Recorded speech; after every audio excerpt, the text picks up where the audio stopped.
Good afternoon. I have a problem with my mower, primarily with the other 72, and I was going to do it on that, but I just realized that I just got done doing the yard this morning that I believe to be the yard where I picked up the hookworm parasites in my arms and in I still have scars all over my arms and back and stuff.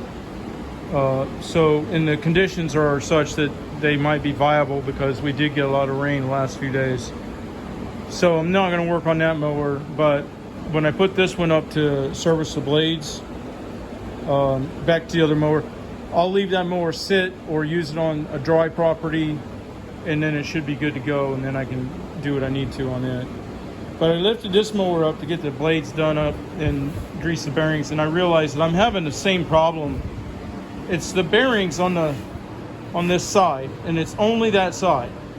And the only thing that I can see that is anomalous to that side and to these mowers instead of my 60 or the 60s that I run is that underneath it has an extra baffle.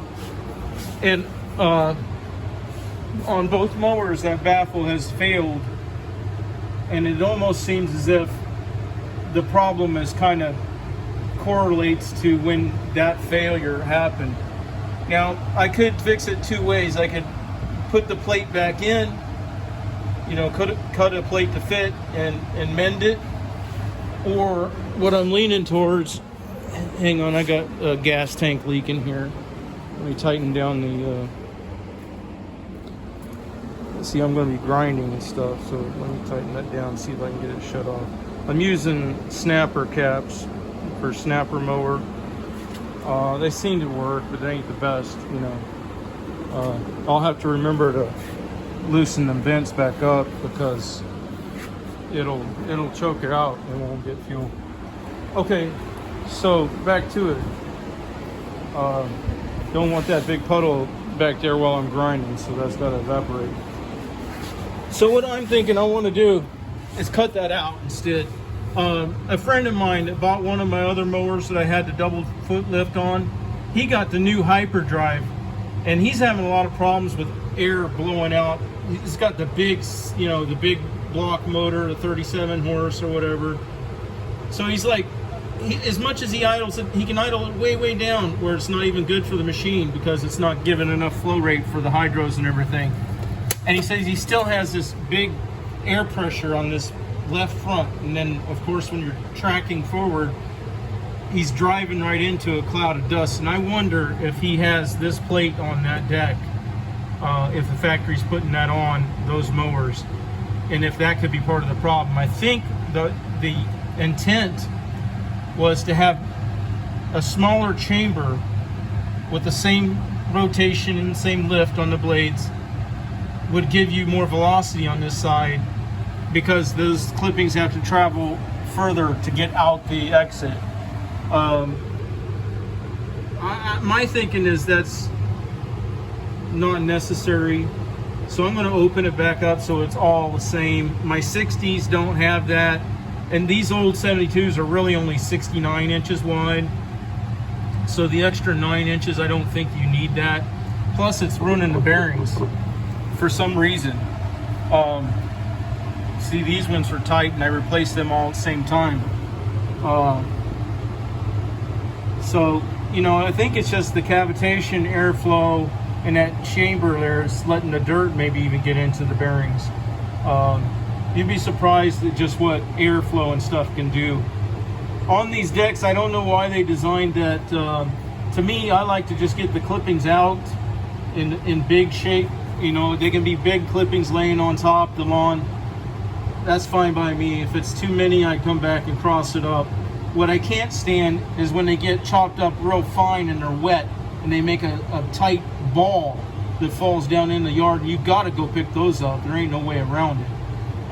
So I don't know why they're doing that. Like Ed Wright, he's designed his decks with a web right here that comes out to what I call chamber. They're trying to keep the clippings in each chamber a little longer to get processed a little more. Well, that's the last thing I want, especially on wet yards, because then you get clumps. I want that blowing out and blowing way out, lifting and feathering down onto the lawn. That's the way I like my clippings. And if there's too many of them that doesn't look right, then I go back over and I feather it back out. But I'll tell you what, I'd rather ride the mower, especially these 72s, and make another crossed up pass to feather out some clippings than go out there and walk around trying to find and pick up every wet clump of stuff. So.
All right, so it's cut out and I got the bearings greased and everything. I'm gonna try running these ones. Ain't too bad. Working under that deck is no fun. I got several cuts and everything, and I got a hot ember in my ear. If you ever get that from welding or cutting, and you get that boiling sound inside your ear, it's just the wax boiling most of the time. So don't worry, it's not your brain boiling. It's not fun or a pleasant scenario or situation. You know, it's funny how some people say, oh, we shouldn't be forced to do things with our bodies we don't want to. But out here in the working man's world, we're forced to do things we don't necessarily want to do with our bodies all the freaking time, every freaking day. Breathing toxic fumes off of, you know, grinding wheels that are made, where do you think they're freaking made? You know what I mean? You don't think they're made with some pretty toxic stuff intentionally? Take out the working guys more than the couch potatoes? I don't know. It's just a theory.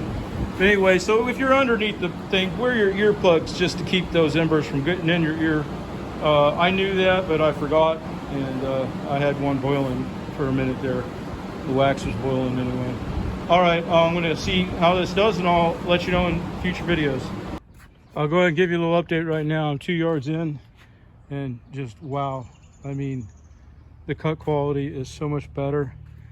I don't know if it's because there was that big hole in that plate. It was causing an area of cavitation, or if it was because of the plate itself where it's pinching down on that side.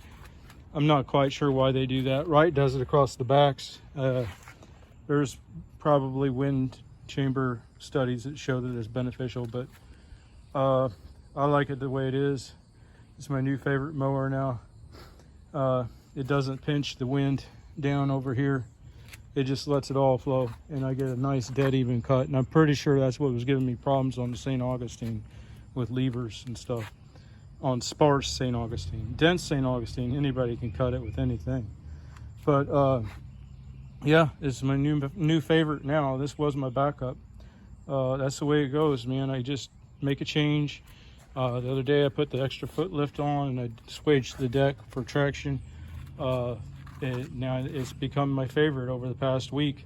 then the other ones will have to have something done to them, and then they become my favorite. They keep just leapfrogging over each other, and pretty soon I've got technology you can't buy, and it shows in my yards and my cut quality, and in my ability to get down the road with a smaller rig, lighter weight and everything.